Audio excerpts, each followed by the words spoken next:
Ukrainian President Volodymyr Zelensky has said that the world has all the resources to help the people of Ukraine to defend themselves against Russia's heavy air bombardment. Zelensky, in a message sent through his verified X social media account few hours ago, said early morning of Saturday night, Russia fired 34 missiles into the country and the Ukrainian soldiers only managed to intercept some of the missiles. This night 34 Russian missiles targeted Ukraine. We managed to intercept a portion of them. However, the world has all of the resources to assist us in intercepting every missile and drone fired by Russian terrorists. This is completely doable. All that is required is for the necessary political decisions and agreements to be implemented. What Ukraine needs is a defense system, a sufficient quantity and quality of weapons to ensure our frontline actions, as well as prompt delivery and steadfast action. Terror must always fail, and everyone who assists us in combating Russian terror is a true life defender. Ukraine is grateful to the United States and all of our partners for their decisions to support our country and its people. We must make every effort to ensure that life prevails. Also, a few days ago, Zelensky, in a visual meeting with Ukraine Support Contact Group, urged the supporting countries to ensure the collective counter-terrorism cooperation to be more effective than Russia's cooperation with the regimes in Iran and North Korea. Zelensky stated in quote, "I addressed the Ukraine Support Contact Group, Ramstein, urging prompt action to provide Ukraine with more long-range capabilities, air defense, and artillery ammunition.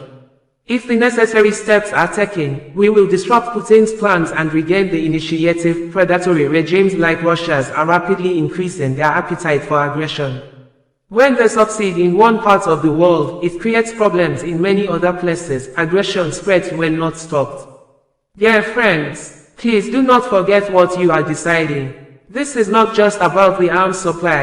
You are deciding the fate of the world, which will either live by rules that we all recognize or depend only on the mercy of those whose violence is brutal. Everything still depends on how quickly we act and whether agreements are fully implemented. Despite the fact that Russia took the initiative in half a year while we waited for US support, we can still stabilize the front and move forward, achieving Ukrainian war goals. First, long-range weapons. No part of the occupied territory of Ukraine should remain safe for the occupier. And I thank every leader whose solutions are already working hard on the front lines: Storm Shadow, Scalp, and ATACMS. The range should be sufficient.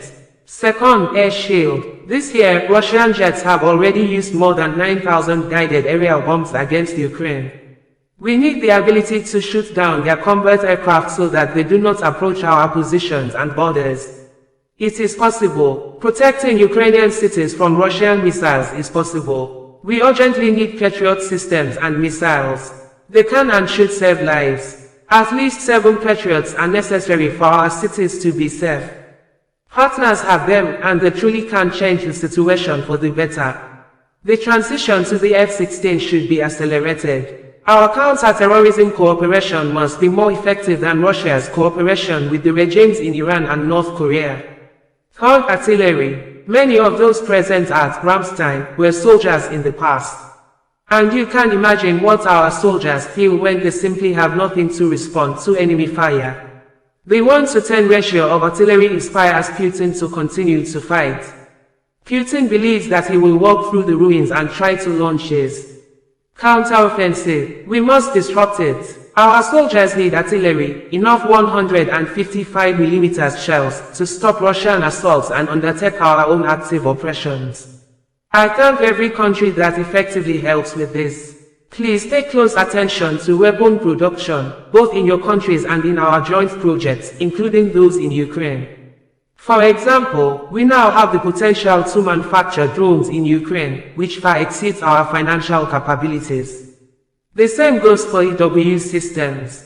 We need to fill our defense capacity with real orders, and we are currently forming new brigades to strengthen our positions. They need support just like the brigades already operating at the front. Our team participating in Ramstein will present all the details. Even the best soldiers cannot change the course of the war without adequate weapons. I am proud of Ukrainian soldiers. You know how strong they are. They know how to win. They must win, but they need your sufficient and timely support for this. I thank U.S. Defense Secretary Lloyd Austin. We appreciate that it was on his personal initiative that the Ukraine Defense Contact Group, our anti-war coalition, was formed 2 years ago, uniting efforts and rallying over 50 countries. I thank all of our partners for their support.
OsazuwaAkonedo, bringing you the news in a more digital way.